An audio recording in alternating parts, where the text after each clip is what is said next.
Some good series. The Knicks could be in real trouble. Now it goes to Detroit. Last night, Rachel Nichols joining us, Fox Sports NBA analyst. The physicality, it was, I don't think the NBA will put it in their greatest games ever officiated category. No. So what adjustments did the Lakers make, in your opinion? Well, they made one really important adjustment on Anthony Edwards. He said after the game, he said, they kind of played me like a zone. And he acknowledged, he said, it was a little confusing for me. Coaches will call that a box and elbow more than a zone, but whatever you want to call it. They loaded up on him. They forced him not only to not be able to get to the basket the way he wanted to, and he did in the first game, but when he was passing out of that multiple coverage, he wasn't really passing out in sort of the disciplined, smart assists we saw him in game one. He was just getting rid of the ball. And because of that, it then had to go around to 2 or 3 other people, and that's why you saw him with no assists. And his assist numbers, they came down. 0 assists last night. So I think that is something that the Wolves will game plan for. You know, it's a fun, adjustment to the adjustment to the adjustment, and what we'll see in game 3 with that will be interesting. The Wolves in general were pretty sloppy the whole game. Yeah. Naz Reid got into some early foul trouble, which definitely hurt what they wanted to do out there. And I just think there was a little bit of, hey, we won game 1, and they just didn't come out as determined. And you understand all of that, right? How do you think J.J. Redick's done so far? Well, man, I mean, I thought the Lakers in general looked great, especially to open the game last night. You know, obviously they tailed off a little bit toward the end, but J.J. was on them all of the time. I don't know if you saw, there was a timeout that he had. Oh, he was furious.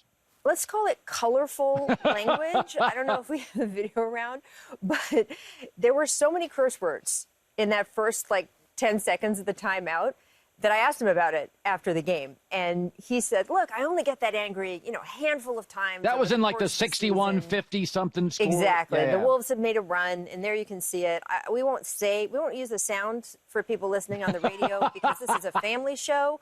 But I will say that it was very noticeable. And he claimed, I only get that angry a few times this season. LeBron was a little more descriptive. He said, we expect JJ to spaz out every once in a while. That was the quote. But I think his intensity is what has really helped the Lakers throughout this season. And as a first-time coach, these are his first ever playoff games he's coaching. The fact that he's such a student of the game, that he's so into all of these adjustments, that's a big part of how he coaches. I think he's going to really thrive here. He did say he found himself between games watching Wolves versus Utah footage. Utah, by the way, a tanking team that would never give him any information, and he finally pulled away. He's like, what am I doing, man? No, I think the one thing about JJ, he plays big, and L.A. Lakers have run through some coaches. This is a bigger market. We're not as angry as Philadelphia, but he plays big. Yeah. He's smart. He plays big. He's got the trust of his best players. And I talk about this. You can see their game plan. They're a very good first quarter team. Absolutely. Which always tells me they've watched a ton of tape. They've practiced hard. They've implemented it. This is not a team that eases its way in like a well-coached football team. I always feel like with the Lakers, I see what they're trying to do. You could tell their physicality, first possession. Yeah. So the Kawhi Leonard thing's fascinating. Kawhi Leonard, and I said this, if you took Kobe's personality, creativity, durability, and you gave it to Kawhi's strength and hand size, there's your Michael Jordan.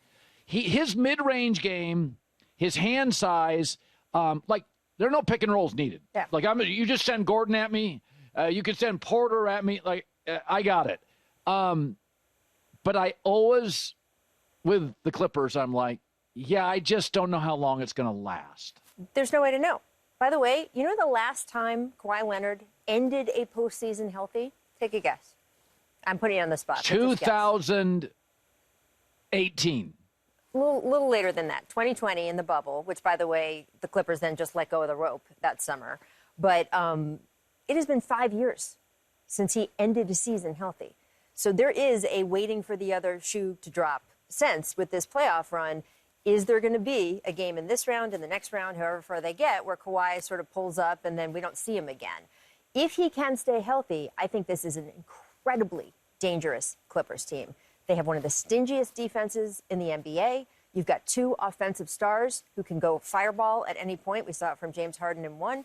We saw it from Kawhi in game 2. And when Kawhi is on, that game 6 he had against Dallas, some of the games that won him 2 finals MVPs, and the game the other night, he is as good as anyone in the top tier elite conversation when he's healthy. But that's a very important part of the sentence. So I think my takeaway on the Knicks-Pistons series is, Cade Cunningham is the best player in this series. He's a remarkable talent. Now, he was a number one pick. Yeah.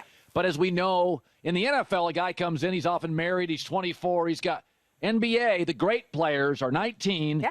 They can't go to the hotel bar. Mm-hmm. And it's often like we're seeing it with Jalen Green, like he hasn't developed a half-court offense much. Like you see these guys develop. So Cade was always good. He was always a scorer. But I watch these games, I'm like, no, that's what a star looks like. Like he gets a shot whenever he wants. Are the Knicks in a little trouble here? I think they will end up pulling this series out just for, all the reasons that everyone picked them for this series. I do not expect them, if they do win this series, I don't expect them to make a dent in the second round if they play the Celtics. Right. I mean, I think that could be over very, they've been very outplayed quickly. in 6 of the 8 quarters so far. Yeah. So, look, I said on your show last week, like, Detroit has a chance here. People were giving them no chance. They have a chance. The way they play, the veteran presence there, complementing the young guys, and you're right. Cade Cunningham not only is an elite player for his age, right, and his development level, but he's got such a great NBA body. And I love Jalen Brunson as a player. I think he does some pretty amazing things, and that kid has such amazing heart. We saw it in Game 1. But he is small. And there is a point where the balance with him and the other players on the team, you have to put the right pieces around him. And we'll see if Karl Anthony Towns, if they can figure out a way to shake him a little more free with the defenses playing against him. Yeah. And that's part Thibodeau and part him being more aggressive. So yeah, it's funny about this. Analogous of nothing. I was having a discussion about 2 months ago with somebody that loves the NBA, and we were talking about Jalen Suggs. Mm-hmm. People had him as a bust 2 years out of Gonzaga, and I'm like, guys, these guys are 19 years old. Yeah. He played football. Give him time. And then all of a sudden, Jalen Suggs, they figured out, he does this well. He's not a number one. Paul Boncaro will be that. Yeah. But it's like now everybody's like, oh, man, they really miss him. So sometimes with Cade Cunningham, you're in Detroit, you're losing a bunch of games, you're running through coaches, and everybody labels you like talented, but you watch this series, you're like, that's going to be a top 10 player in the league next year. Yeah, maybe. I mean, we'll see if his development continues. Right. But, yeah, he is definitely the engine of that team. Yeah. He's a huge part of their turnaround. And it's not just been what his growth and maturity on the floor, off the court. If you talk to everyone in that franchise, they say that the way he has grown, the way he's encouraged the younger players, the way he's given up certain things in on the course of the game plan to get other guys involved has been just so high level for a guy his age. And I think we'll see that through his development. So we have anonymous polls in politics, in sports. So Rick Carlisle's furious. He called it shameful that Tyrese Halliburton was the most overrated player. Some of it, I think, is he's not labeled as cool by the players. Steph Curry, by the way, for years was sort of like, yeah, he's good, but because he didn't married kids, golf, he didn't care. Yep. And there is an optic, there is an aesthetic to this league, which it's lasted since Spencer Haywood and Dr. J. That's why I fell in love with the NBA. They were cool players. So what was your take as a whole on the anonymous poll? I mostly agreed with the players. Yeah, I mean, look, I thought The Athletic did a good job of being very transparent about how many guys voted in each situation. And so for the overrated player that you're talking about with Tyrese, only 90 guys voted. This is a league of 450 players. Yeah. That means if you look at the percentages, 12 guys in the NBA thought he was the most overrated. 12. So I don't know how much you can take that. Obviously, Tyrese is an excellent player. Oh, Cade Cunningham, most underrated. Yeah, well, look, again, very, very trendy pick there for that, too. Tyrese is the reason they're up 2-0 in that series. And I think, he has good humor about it. Remember after the Olympics, he tweeted, when you didn't do anything for the group project, but you still get an A.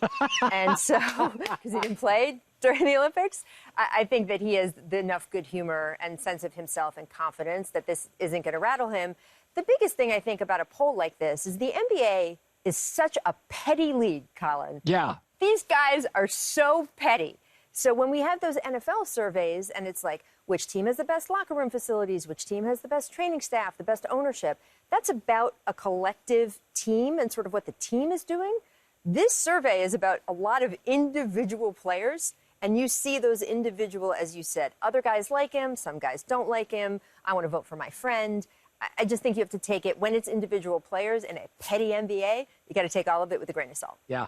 I want to circle back to the Lakers. One more thing. Yeah.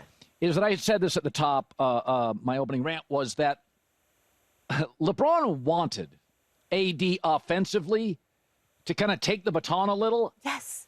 I mean, and AD's body got better, and his defense is amazing. But I've always said LeBron identifies guys that can allow him to kind of glide until the fourth. I think he identified very early Steph. He flirted with him. Steph wasn't leaving. I think he knows the outletting and play of Jokic would have let him coast. And then I think he looked at Luka for years and thought, oh, Luka's great. He started complimenting him an hour after he made the league. He was like, I'm going to be around a while. And when I watched him, last night was classic. Luka 31, LeBron 21. And LeBron could care less. At this point, I would argue, LeBron wants wins. Look, I think LeBron had to start that game with a ton of energy just from a leadership standpoint, which we saw. And then throughout the game, look, he's 40. He talked about it after the game. Your body is not the same as when you were younger in terms of stamina. But he made sure that defensively, he was still so on point just with his IQ, the effort on defense, gathering guys in the right places. And as someone who has been literally courtside watching him his whole career, it's sort of a funny thing. That's kind of how he came into the league.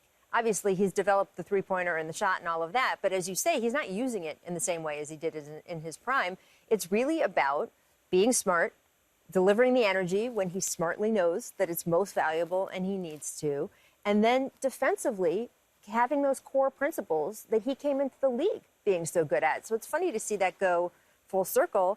It's also funny to see with Luka, I think this is going to extend LeBron's career.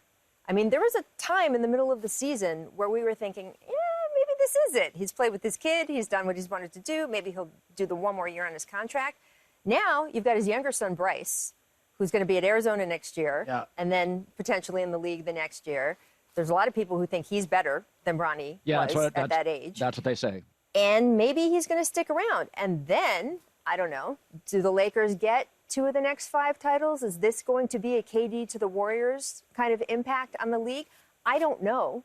But if that happens and LeBron hangs around for some of that, LeBron, is he going to have as many as Kobe? Is it going to change that conversation? What if, and there's a lot of dominoes that would have to fall, what if, because Luka's on his team and LeBron can extend his career a few years, what if he gets 2 more?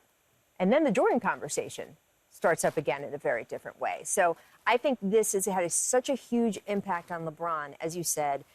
I don't think he's mad at all about this. I think he is thrilled to have another guy on the team who's younger, who can do everything the way he wants it done, and then he can sort of pick his spots. And again, picking his spots doesn't just mean in a game. I think it could mean for extending his career a lot longer. We'll have to see.